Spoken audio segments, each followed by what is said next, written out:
Rebonjour, messieurs, dames. Bienvenue encore une fois à TVA Sport et à la série Les Champions des quilles. En direct du Salon Champion de Greenfield Park sur la rive sud de Montréal. Mon nom est Christian Gauthier. J'ai une fois de plus le plaisir de vous présenter notre analyste Danny Poche. Bonjour, Danny. Bonjour, Christian. On revient en force cette semaine, Danny, avec nos champions de la semaine dernière, Jean Provencher, Mario Desmarais Jr., qui ont vraiment joué un match, mais du tonnerre. Du tonnerre, une fin de match extraordinaire. On avait besoin d'un abat du côté de Daniel Racicot. On a raté. On ouvrait la porte pour Jean Provencher.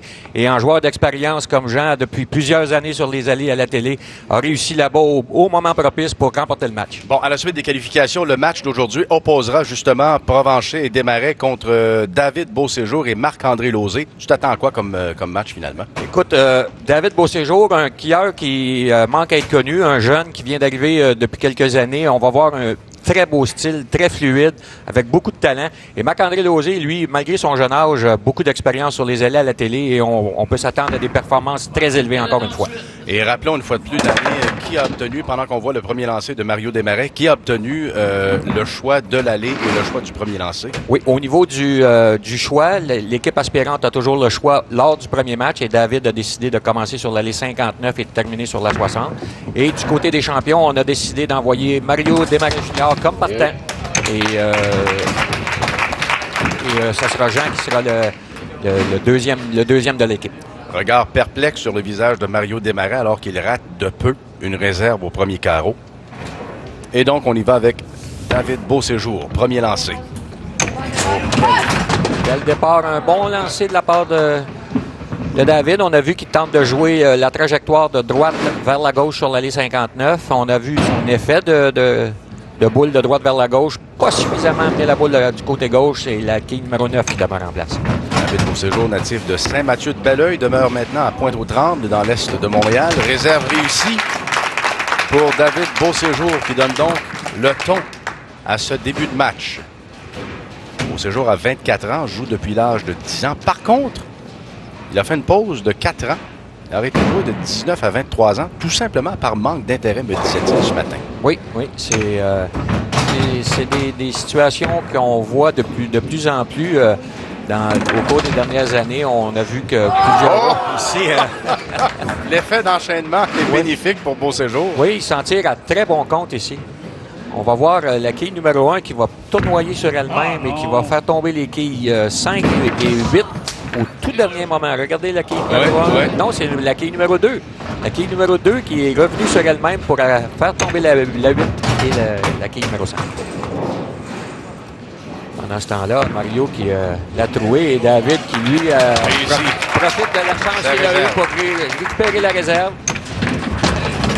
Donc, un bon début pour David. Malheureusement pour Mario, avec un match de la semaine dernière de 201, d'un très lent départ avec 2 carreaux ouverts à ses premiers carreaux. Mario Desmarais, employé chez Olimel à Drummondville, on le rappelle, a rencontré sa conjointe Audrey Dion. Oui. Au quille à Boucherville, où elle jouait, elle, au quille. Oui. Ici, un apport pour Mario. On a vu un lancer un peu haut sur la quille numéro 1, mais les quilles se sont bien bousculées et c'est là-bas pour Mario.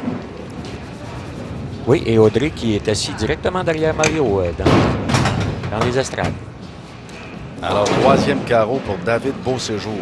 La raison pour laquelle il a pris une pause de 4 ans, me disait-il plus tôt aujourd'hui, c'est que les tournois n'étaient plus ce qu'ils étaient. Et lui, il revient en force, il tient tête à Mario Desmarais avec un abat. Oui, et comme je le mentionnais au début de l'émission, un joueur qui manque à être connu un peu, son style, un style très élégant, très fluide.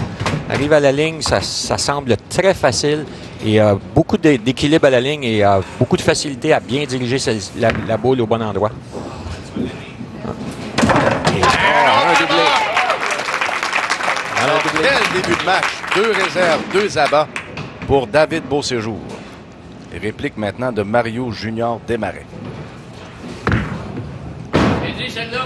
Oui! Un abat. Mario.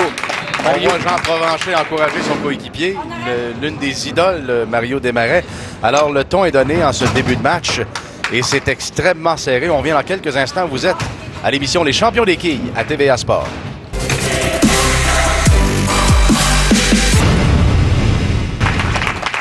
Alors, pendant la pause, Mario Desmarais Jr. a réussi un abat et on voit au bas de l'écran, carreau numéro 5, réserve ratée dans le cas de David Beauséjour. Alors, l'écart est réduit. Oui, on va presque être à égalité et même Mario Desmarais pourrait prendre les devants dans le match avec un autre abat à son prochain carreau. Malheureusement pour David, lors de sa réserve, il a coupé la réserve 5 et les quilles 5 et 9. Il revient en force avec un abat. Et pour des joueurs de ce niveau, Carl, ouvrir la porte de ce genre à l'occasion, bien souvent, ça va nous faire mal. Carreau numéro 6, Mario Desmarais. Voilà. Droite pour droite. Et c'est un autre abat. Oui. On voit le caractère de Mario qui, après un très lent début, une réserve coupée, une trouée, revient avec 4 abats et va prendre les devants dans le match maintenant. Avec 4 abats consécutifs. A réussi une quarantaine de parties parfaites en carrière. 15 ans d'expérience pour Mario Desmarais. Oui, on a beaucoup d'expérience malgré le jeune âge des... Vraiment, là, on a la relève à l'exception de notre petit vieux Jean Provencher. On semble l'aimer et avec raison. Beaucoup d'intensité, là. Oui. Chez le duo Desmarais-Provencher. Pour un 5e consécutif, Mario nous démontre à quel point... quelles sont ses intentions. Beauséjour est un élève des quilles. Il a réussi les 2 premiers niveaux d'entraîneur, de la formation d'entraîneur au niveau des quilles. Oui, il avait... Et attention. Retrouvé. On a vu lors de sa démarche, David semble avoir dévié vers la gauche un peu et a déposé la boule beaucoup plus à gauche que désiré. Et on a vu que la trajectoire finale n'était pas la bonne. Malheureusement pour lui, c'est la trouée. Ici, on récupère 3 quilles de belle façon. Et c'est fait. À ce stade-ci du match, lorsqu'on a une trouée comme ça, c'est bien important de récupérer le plus de quilles possible. Car à la fin du match, si c'est serré, oui. ça peut faire une énorme différence. Oui.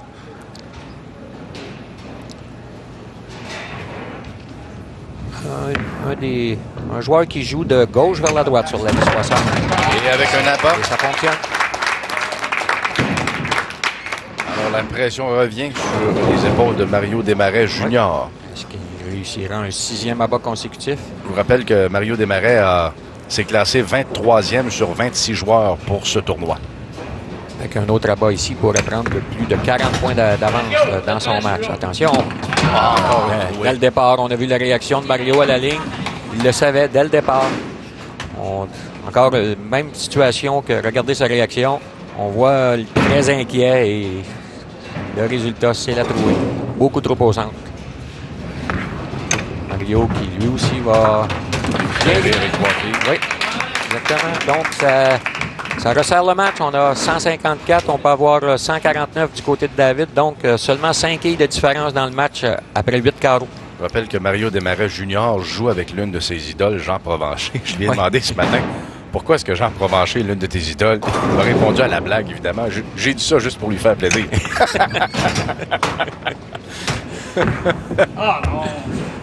Dès le départ, Mario qui...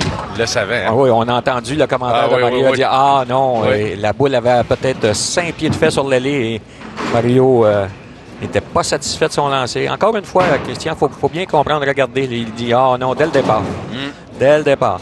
Il faut comprendre que ces joueurs ne visent pas une cible 60 pieds plus loin. On vise une trajectoire qui va nous amener à cet endroit. Et lorsqu'on dépose la boule à l'endroit au début de l'allée, dès le départ, si on n'a pas déposé la boule à l'endroit voulu, le résultat est inconnu et bien souvent, ce n'est pas celui de désiré. Alors, 2 carreaux ouverts d'affilée pour Mario Junior Desmarais. Autour de David Beauséjour d'avancer son 9e carreau et c'est un abat. Excellent lancé. Et avec ce doublé, David prendra les devants dans le match. Je vous rappelle que la formule, ce n'est pas nécessairement gagnant-perdant à la suite du premier match, mais bien la combinaison des points des 2 matchs des partenaires. Exact. Le total du doublé de l'équipe contre le total du doublé de l'équipe adverse. Où est-ce que vous fixez, vous, les joueurs, Danny, votre regard au moment de lancer la boule? L'objectif pour tous les joueurs se situe entre 12 et 30 pouces environ de l'autre côté de la ligne noire. OK. Donc, on recherche une trajectoire. C'est vraiment pas loin. Non, c'est pas loin. On recherche... Les joueurs recherchent toujours une trajectoire à partir du début de l'allée, c'est-à-dire la ligne noire, jusqu'au quai, 60 pieds plus loin. Et c'est cette trajectoire qu'il faut atteindre pour que la boule arrive au bon endroit. Et évidemment, pour les quilleurs, l'objectif est le début de la trajectoire. Oui. Alors, un abat pour démarrer autour de David Beauséjour d'y aller. Oui, avec le deuxième lancé du 10e et dernier quart. Avec un autre abat ici, David assurerait la priorité à son équipe. Est-ce qu'il l'aime? Oui. Dès le départ.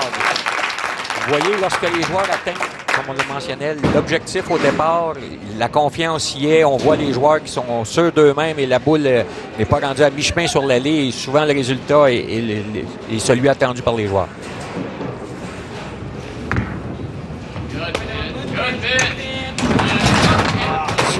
Il a dirigé la boule un peu plus vers l'extérieur qu'à la normale et on a vu que la boule est arrivée un peu mince sur la quille numéro 1, laissant la quille numéro 5 en place.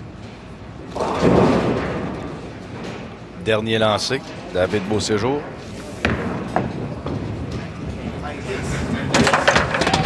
Pointage de un excellent pointage de 208 pour David. Tout à fait. Et seulement qu'une quille, quand même, une quille qui peut être importante à la fin du match. Alors, avantage de 28 points, 28 quilles pour le duo David Beauséjour, Marc-André Lauzé. Dans un instant, place à Lauzé contre Jean Provencher. L'avance est donc de 28 points pour le duo David Beauséjour et Marc-André Lauzier. Place à l'affrontement entre Lauzé et ce que j'ai dit Lauzier il y a quelques instants. Évidemment, je veux dire Marc-André Lauzé et non pas Lauzier. Donc, place à l'affrontement entre Lauzé et le vétéran de 48 ans d'expérience, Jean Provencher. Oui, comme je l'ai surnommé le pépère dans notre confrérie. Jean, c'est Danny qui l'a dit, non pas moi. Alors, ça commence fort pour Marc-André Lauzé avec un abat. Ah, c'est assurément que Jean est capable d'en prendre. Il évolue sur le circuit depuis longtemps. Je connais Jean depuis très longtemps. Vraiment un adepte des petites quilles. Très intense, hein? Très intense. Et, abat réussi. Un joueur qui recherche toujours la plus haute performance possible. Toujours un travail acharné pour arriver à les meilleures performances possibles. Il a 56 ans, Jean Provencher. Il est toujours aussi passionné pour son sport, les quilles. Il faut dire qu'il a commencé dans le monde des quilles comme planteur à Brompton, en banlieue de Sherbrooke. À 10 sous la partie. À 10 sous la partie, oui. Exactement. Autre abat! Pour connaître la situation, car si Jean a 56 ans, moi j'en ai 54. Donc, je sais exactement. Alors, moi aussi, j'ai été planteur à mes premières années dans le monde des quilles. Je pensais que l'électronique est arrivée beaucoup plus avant. T'es plus vieux que je le pensais, Danny. Oui, c'est ça. Deuxième carreau pour Marc-André Lauzé. Et encore une fois. On voit Marc-André qui semble avoir beaucoup d'assurance sur les allées présentement. Tient tête au vétéran. Deux lancers, exactement ce qu'il désirait lors de ses deux premiers lancers. Et le résultat qui suit, nos deux joueurs qui, avec chacun un doublé. Et Marc-André sait très bien que s'il ouvre la porte à Jean, Jean va en profiter. Donc, va faire tout en son pouvoir pour ne pas ouvrir celle-ci. Et lui, Marc-André, n'a aucun problème avec la pression. En présent, je suis capable d'en prendre, disait-il ce matin. Et c'est d'ailleurs sa plus grande force, savoir gérer la pression. Oui. Et c'est souvent, les meilleurs, c'est souvent ce qu'on veut. Avoir la chance de réussir là-bas au moment où propice pour faire gagner son match, pour faire gagner son équipe. Oui. C'est souvent c'est l'adrénaline qu'on a besoin pour performer à son meilleur dans plusieurs joueurs, cette adrénaline. Les réserves réussies par Marc-André Lauzé. Je rappelle qu'après ce match, on aura la réserve chanceuse. On présente deux jeunes joueurs. La relève, jumelée à un participant ou une participante. Oh! On a vu le lancer. C'est raté de très peu. On a vu le lancer de Jean ici qui peut-être un peu lent, qui est revenu un peu trop haut sur la quille numéro 1 au tout dernier moment. Et on a vu celle-ci tomber devant la quille 8 sans la faire tomber. Donc, ça sera une réserve pour Jean. Alors, on joue coup pour coup, presque depuis le début, entre Lauzé et Provencher. Deux abats et une réserve de part et d'autre. On est à égalité. Un point qu'on peut mentionner, Christian, depuis le début, c'est que les joueurs qui réussissent de bonne partie évitent les carreaux ouverts. Oui. On a beaucoup si on prend le match de Mario Desmarais auparavant, on a 6 abats, aucune réserve et 5 carreaux ouverts. Donc, lorsqu'on peut éviter les carreaux ouverts, on réussit à... jusqu'à maintenant, les meilleures parties ont été celles que les mauvais lancers se sont traduits par des réserves. Je parlais avec Jean Provenchon avant l'émission ce matin. J'ai dit, Jean, ça fait 48 ans que tu joues. As-tu déjà calculé le nombre de parties que tu as jouées? Il dit, pas le nombre de parties, mais le nombre de boules que j'ai lancées. Il a lancé en carrière, tenez-vous bien. J'ai le chiffre ici. Plus de 1 250 000 boules de quilles. Il a arrêté de compter depuis un bout de temps. Mais quand même, il faut le faire. Oui. Pour Marc-André Lauzet. Alors, un match intéressant à TVA Sport. Vous écoutez les champions des quilles.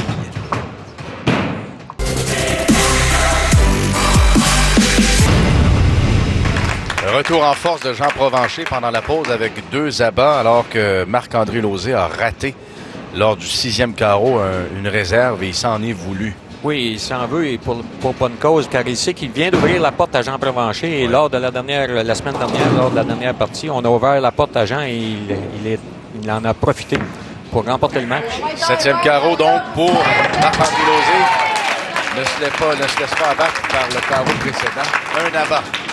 Et ici, avec un autre abat, on aurait une avance d'environ 10 à 12 quilles pour Jean Provencher dans son match, et ce qui réduirait les 28 quilles d'avance pour l'équipe de Beauséjour Lauzet. Jean Provencher a carrément dédié sa vie au Oui. Oui. Et il vient d'une famille de bons joueurs. Son père, Fernand, son oncle René Provencher était d'excellents quilleurs. Excellent quilleurs. Jean a été propriétaire de salle de quilles. Il a été impliqué dans le monde des quilles énormément. Il est encore impliqué un peu. On a parlé lors de la première émission avec Stéphane Roger de l'association du club. Du BC, oui. Exactement. Donc, Jean est impliqué avec Stéphane pour tout à fait. Essayer de redorer le monde des quilles.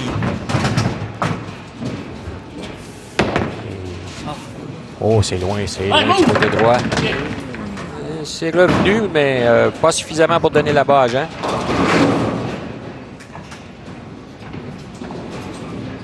Et on va surveiller la réaction des Bleus, comme on dit, lorsque Jean Provencher n'a pas réussi son abat. On reprend quelque peu espoir. Oui, on sait qu'on avait ouvert la porte et on a vu que Jean n'en a pas vraiment profité. Donc, on sait qu'on est encore en avant dans le match et Marc-André sait que maintenant, il a son propre sort entre ses mains. Un seul carreau ouvert de chaque côté depuis le début de la rencontre. Un excellent lancer dès le départ, bien dirigé du côté gauche de l'allée avec l'effet de crochet renversé pour un droitier de gauche vers la droite, et on a vu la boule arriver exactement au bon endroit sans hésitation. Les 10 quilles dans le puits. 19 années d'expérience pour l'étudiant en bac en finance au HEC Montréal. Marc-André Lauzet a commencé à jouer à l'âge de 4 ans. Je trouve ça phénoménal de voir à quel âge les joueurs commencent. 9e carreau. Et un abat ici. Un abat ici, assis l'équipe de Beauséjour Lauzet dans le siège du conducteur. Il a son fan club, Marc-André Lauzet, avec lui. Oui, on voit même comme conseiller Daniel Ressico, qui est derrière Marc-André et David Beauséjour. Daniel qui était la semaine dernière et qui peut certainement donner d'excellents conseils à Marc-André. Quelle démonstration de quilles la semaine dernière de la part de Daniel. Pendant que Jean Provencher réussit sa réserve. Possibilité maximum de 211 pour Jean et on a déjà 185 pour... donc le match est mathématiquement... mathématiquement presque terminé, si je ne m'abuse. Marc-André Lauzet de retour sur l'allée 59. Ici au Salon de quilles champion à Greenfield Park. Sur la rive un autre bon lancer de la part de Marc-André. Oui. Ce qui confirme la victoire pour l'équipe Beauséjour Lauzet. Avec une avance de 28 points ou de 28 quilles dans le match précédent grâce à David Beauséjour. Alors, Marc-André Lauzé et David Beauséjour éliminent nos champions de la semaine dernière, Jean Provencher et Mario Junior Desmarais. Oui, et ça, c'était à prévoir que ça sera difficile pour une équipe de gagner 4 ou 5 matchs consécutifs dû au talent sur les allées. Alors, vraiment, là, ça se termine tout en force par Marc-André Lauzé. Et on va aller à la réserve chanceuse dans un instant, alors qu'on a une équipe gagnante.